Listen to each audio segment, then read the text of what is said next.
Ilara sat at the far end of the long dining table, her hands folded in her lap, and no one looked at her.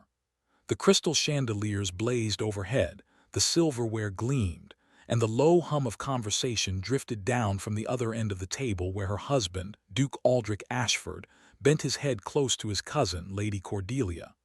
They were laughing about something. A private joke, perhaps a memory she could never share. Ilara's spoon trembled against the porcelain soup bowl, a tiny clink no one heard. She had been married to the Duke of Thornwood for 14 months, and she had never felt more invisible. She kept her spine straight and her expression calm, because that was what a duchess did. Inside, the familiar ache spread through her chest like cold water. She had believed once that marriage to Aldrich would be the beginning of something beautiful. Instead, she had become an ornament in a grand estate that never felt like home, married to a man who looked past her as though she were a piece of furniture he had not chosen himself. The first month had given her hope. He had been polite, distant, but not unkind. She had told herself that he needed time. After all, their union was a transaction. Her family's crumbling estate in the north needed funds, and the Duke of Thornwood needed a wife of respectable bloodline to satisfy society and secure his legacy.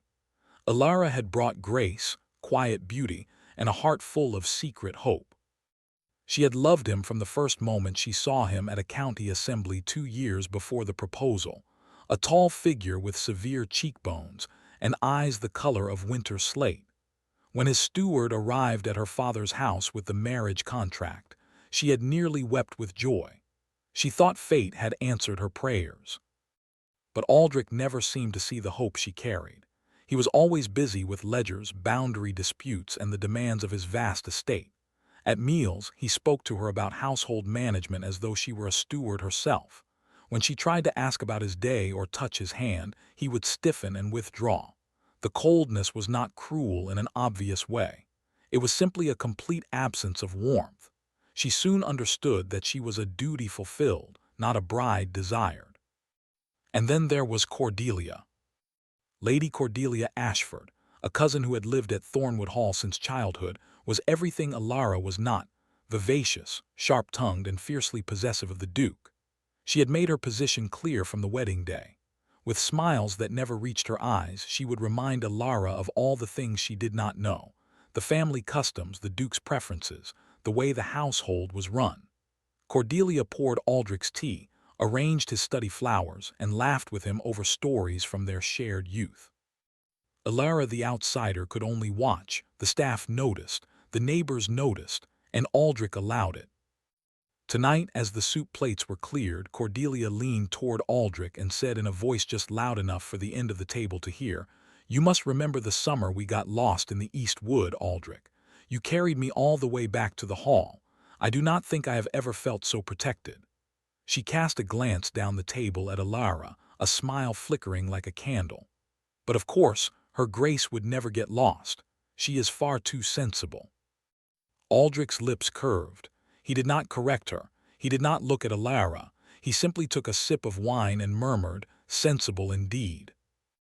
The word landed like a stone. Sensible, not lovely, not cherished. Sensible. Ilara's fingers tightened in her lap. She felt the sting in her throat, the hot pressure of tears she refused to shed. She waited for a moment, waited for her husband to glance her way, to soften the blow with a look. He did not. He turned back to Cordelia, and the conversation continued as if Ilara had already left the room. That was the night something inside Ilara began to fold inward, like a flower closing its petals against a frost. She had come to Thornwood with so much fragile hope. She had planned little surprises for Aldrich, a note left in his coat pocket, a new sonata played on the pianoforte she had practiced for weeks. He had never mentioned the notes, and the night she played the sonata, he had left the drawing room halfway through, called away by a tenant matter. She finished the piece in an empty room, the last notes dying against the walls. After that, she stopped playing. The morning after the dinner, Ilara rose early and walked the long gallery alone. Portraits of Ashford's long dead stared down at her with expressions of cool judgment. She paused before the large window that overlooked the formal gardens, now tangled and overgrown. The previous duchess, Aldrich's mother, had been a renowned horticulturist, but after her death many years ago, the gardens had been neglected. Aldrich never spoke of it. The wilderness sprawled beyond the terrace, full of gnarled roses and ivy-choked fountains. Alara felt a strange kinship with that forgotten place, beauty left to fade without notice. A soft hope stirred. Perhaps if she could restore the gardens, she could find purpose. She could build something that was hers, even if her husband never cared to see it. That afternoon, she sent for old Mr. Gibbons, the retired groundskeeper, and asked to see the original garden plans. The elderly man looked at her with surprise, then with something like pity. He brought her rolled parchments tied with faded ribbon, and Alara spent hours studying them. She began to sketch, to plan. She ordered soil and seeds, consulted books in the neglected library. It was the first time in months she felt her mind truly engage. The work became her refuge. Every morning she put on a simple day dress and thick gloves, and she went to the gardens with a small team of workers. She dug, she pruned, she planted. Her hands blistered, then calloused. Her cheeks caught the sun.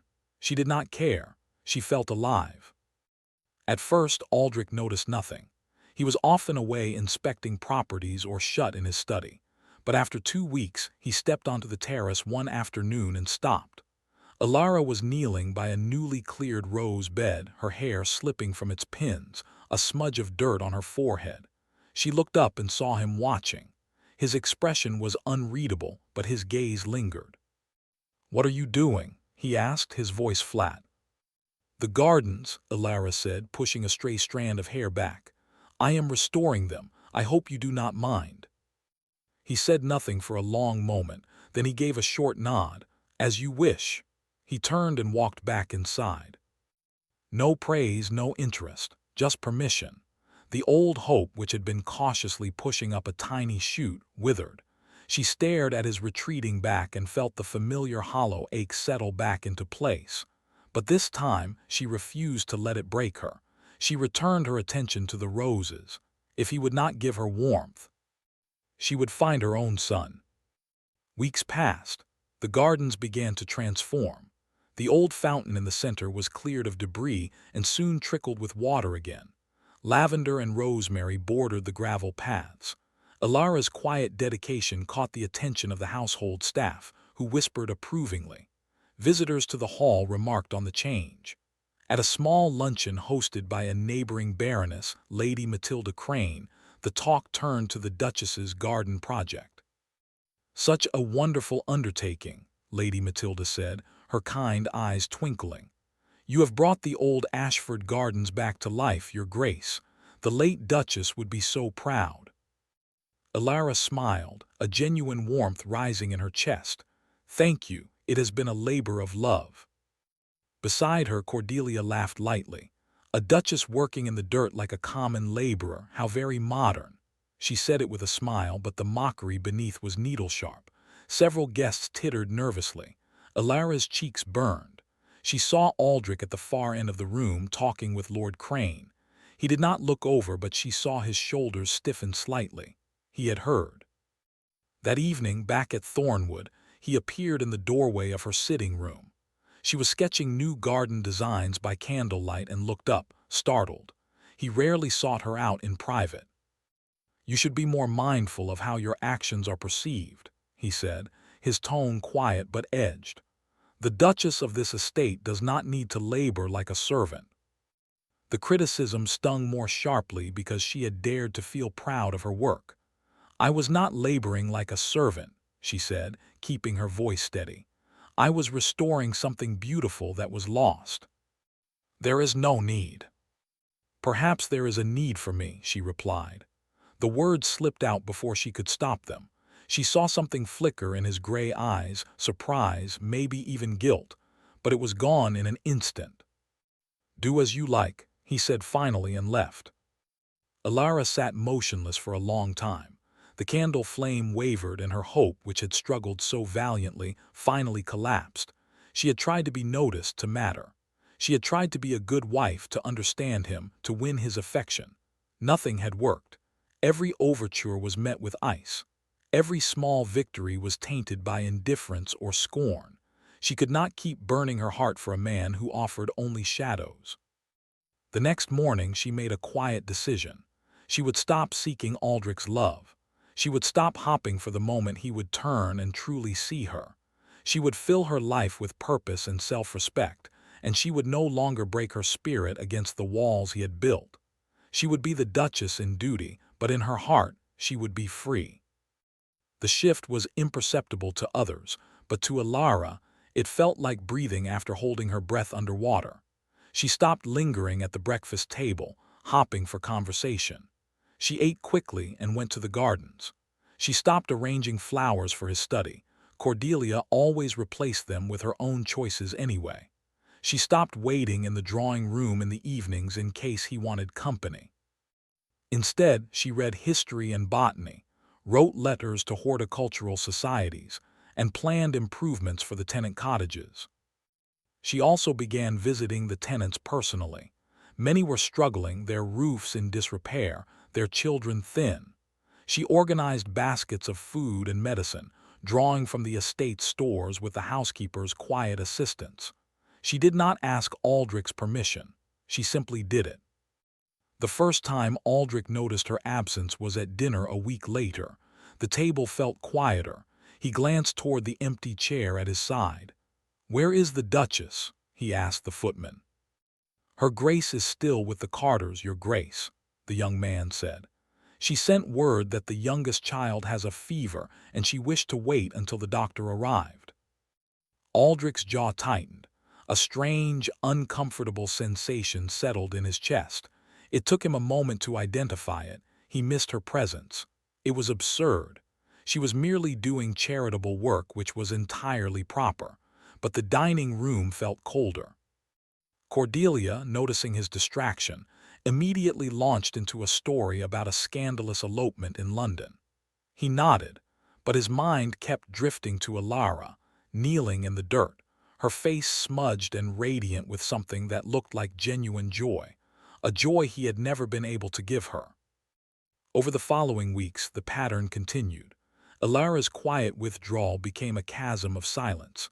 She was always polite, always graceful, but the eagerness was gone. Her smiles when they passed in the hallway were brief and impersonal. She no longer sought his eyes. She no longer hesitated at his study door as if wanting to speak. She simply went about her life, a calm and centered woman who had ceased to orbit around him.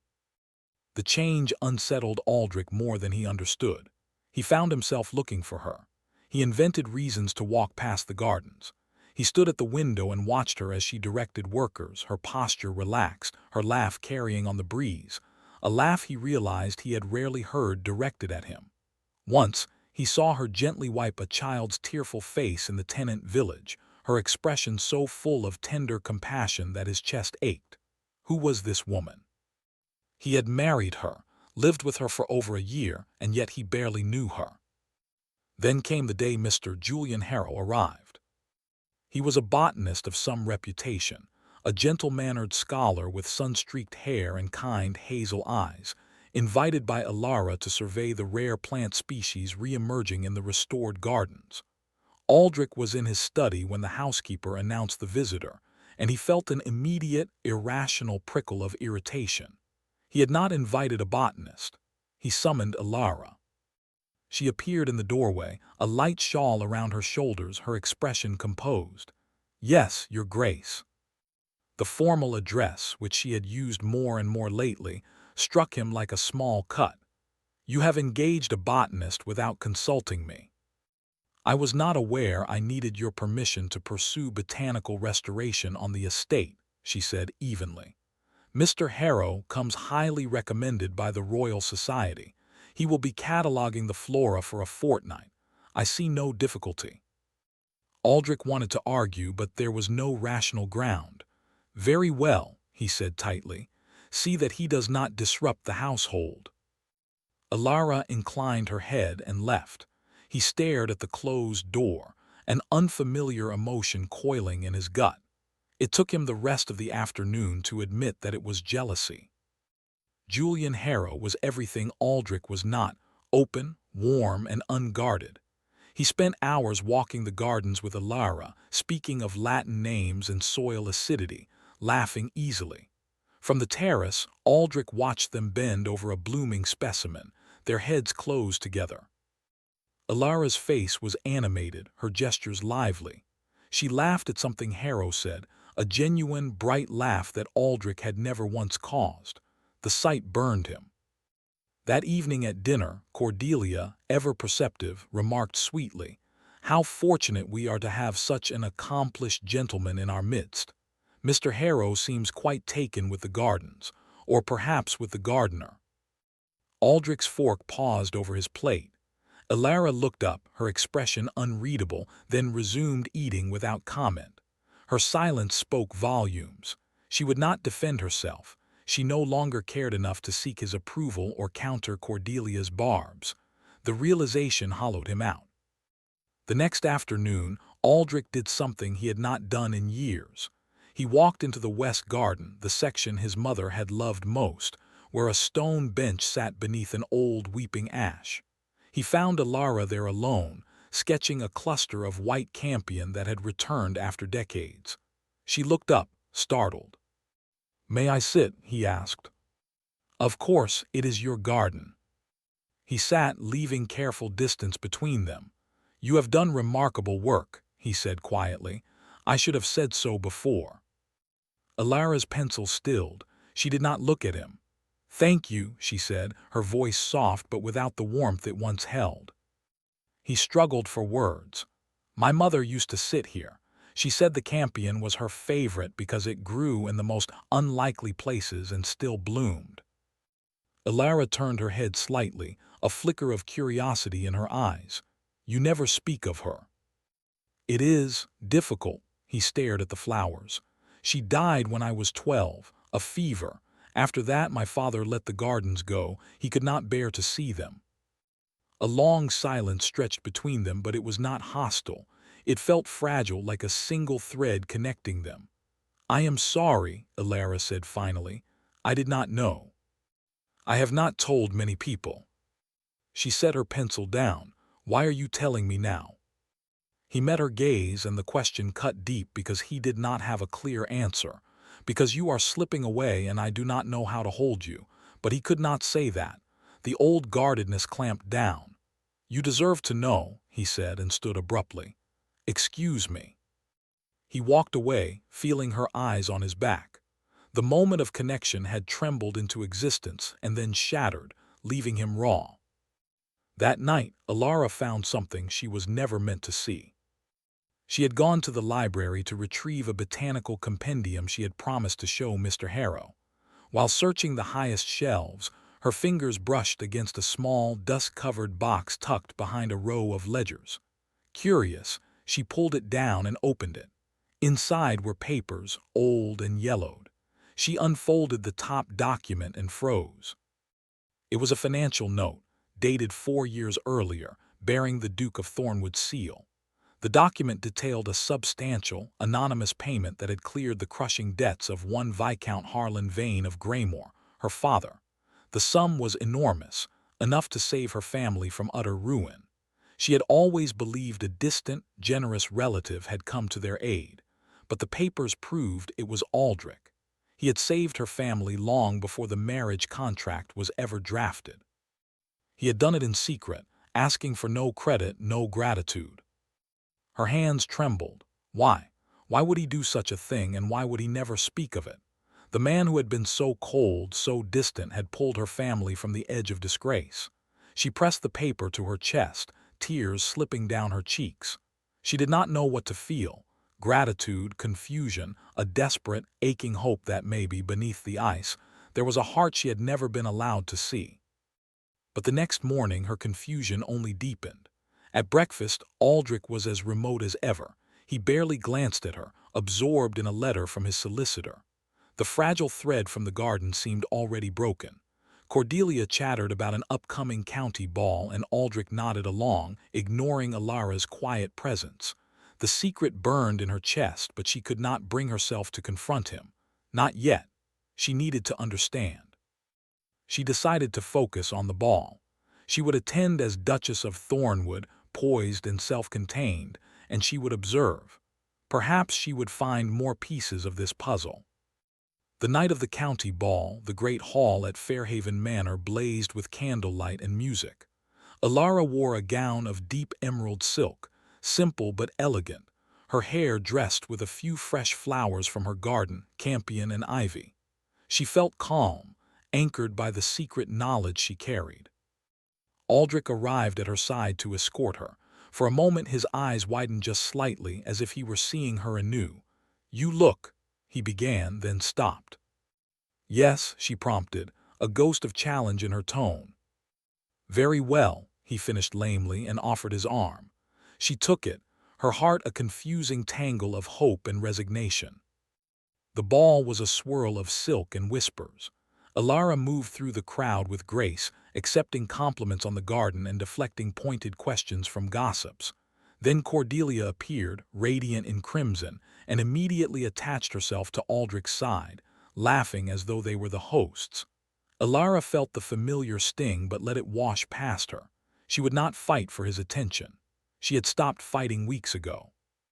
What she did not expect was what happened near the champagne table. Lord Edgar Pemberton, a young viscount with a reputation for thoughtless cruelty, was speaking loudly about the Duchess of Dirt and her unseemly gardening. Alara's cheeks flushed, but before she could respond, a firm voice cut through the chatter. "The Duchess of Thornwood has restored one of the county's finest botanical treasures," said Julian Harrow, stepping forward. His pleasant face was unusually stern. "It takes a small mind to mock what it cannot understand." A stunned silence fell. Lord Pemberton spluttered. Alara stared at Julian, gratitude warming her. But from across the room, Aldrich had seen the exchange. He saw Harrow defending his wife with a quiet, fierce protectiveness. The jealousy that had been coiling inside Aldrich for weeks snapped into full, painful clarity. He crossed the floor in long strides. "Is there a problem?" His voice was ice, but his eyes were fixed not on Pemberton but on Harrow. Julian met his gaze calmly. "Nothing Her Grace could not handle, I am sure. I was merely offering support." "The Duchess does not require your support," Aldrich said, his tone low and edged with something dangerous. "She has a husband for that." The words hung in the air and Alara's breath caught. She looked at Aldrich, truly looked, and saw something she had never seen before, fear. He was afraid. The realization shook her. Cordelia, sensing the shift, tried to pull Aldrich away. "Come, cousin. The quadrille is starting." But Aldrich did not move. He held Alara's gaze, his expression suddenly desperate. "Dance with me," he said, and it was not a command. It was a plea. She hesitated, heart hammering. Then she placed her hand in his. They danced in silence amid the glittering crowd. His hand at her waist was steady but tense. She felt his eyes on her face, searching. "I should have defended you," he said, so quietly only she could hear. "I should have done many things." Tears prickled behind her eyes. "Why didn't you?" she whispered. He did not answer. The music swelled and they turned, and the distance between them felt both immense and impossibly small. The next morning, Alara made up her mind. She would show him the papers and demand the truth.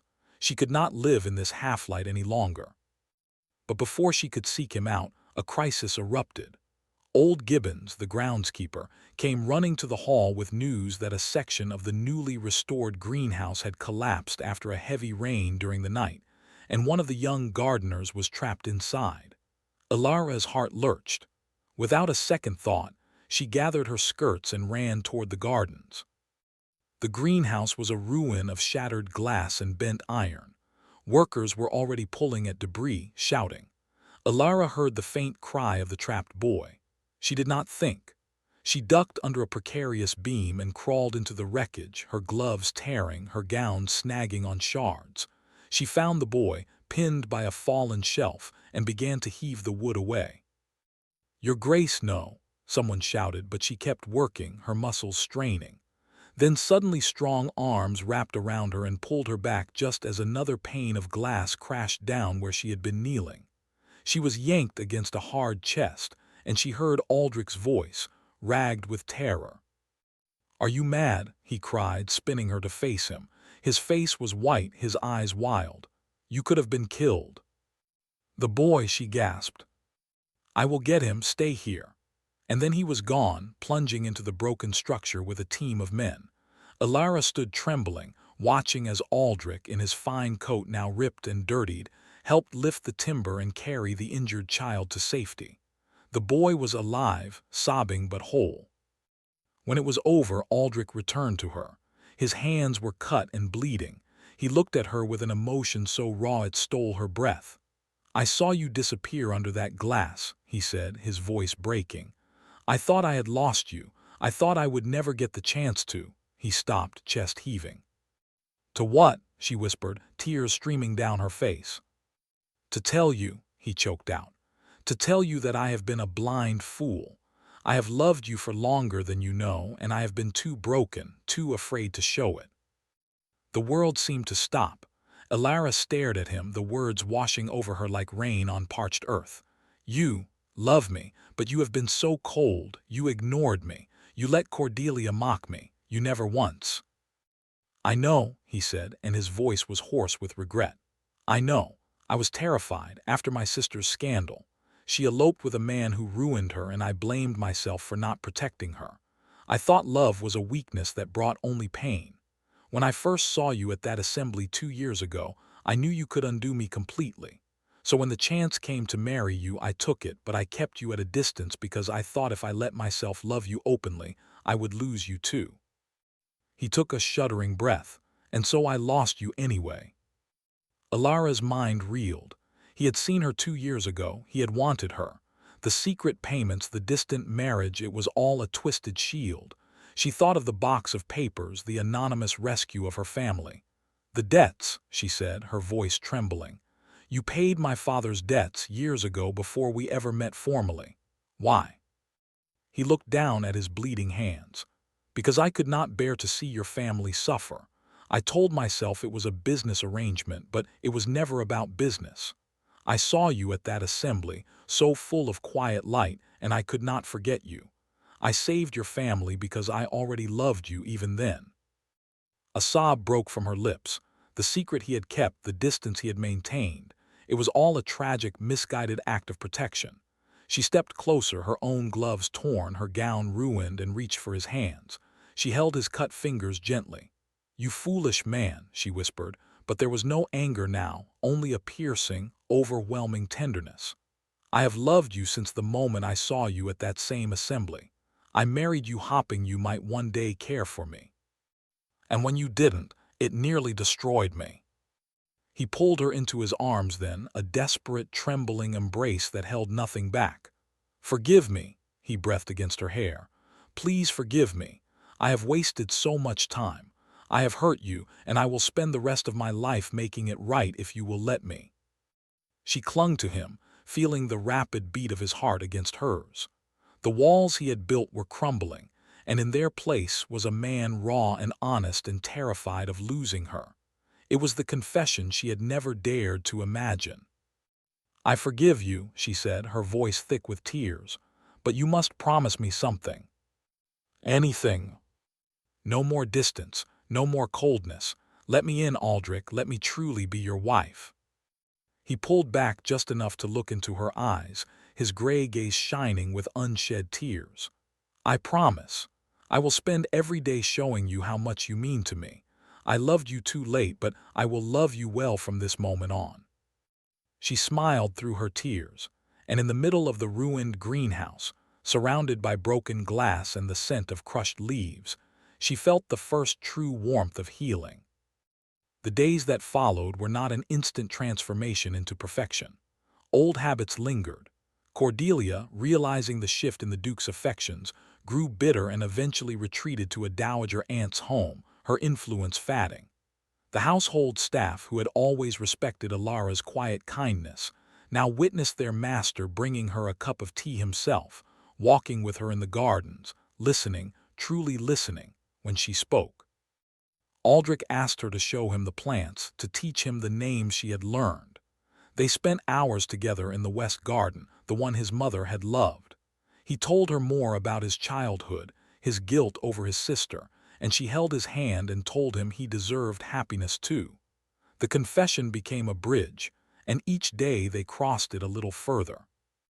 One evening, as summer softened into autumn, they stood on the terrace overlooking the restored gardens.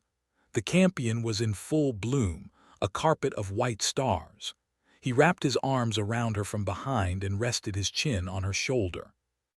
"I was thinking," he murmured, "that we should host a celebration here. A garden party, to honor the Duchess who brought it all back to life." She laughed softly, leaning into his warmth. "You would suffer through a party for my sake." "I would suffer anything for your sake." He pressed a kiss to her temple. "I was a fool, Ilara, but I am your fool now." She turned in his arms and looked up at him, her heart so full it ached. "Then I am the luckiest woman in England." He cupped her face with a tenderness that made her eyes sting. "No," he said quietly, "I am the one who has been blessed, and I will never take you for granted again." He kissed her forehead, a promise sealed. And as the sun set over the gardens they had both, in their own ways, brought back from the edge of ruin, Alara knew that the pain, the waiting, the loneliness, they were not wasted. They had led her here, to a love that was not blind but awake. A love that had stumbled, broken, and finally found its feet. In the quiet sanctuary of Thornwood Hall, two hearts that had been lost in separate winters finally stepped into the same spring. The story was not about being saved by love. It was about being seen by it. And after all the silence, after all the distance, Alara was seen at last.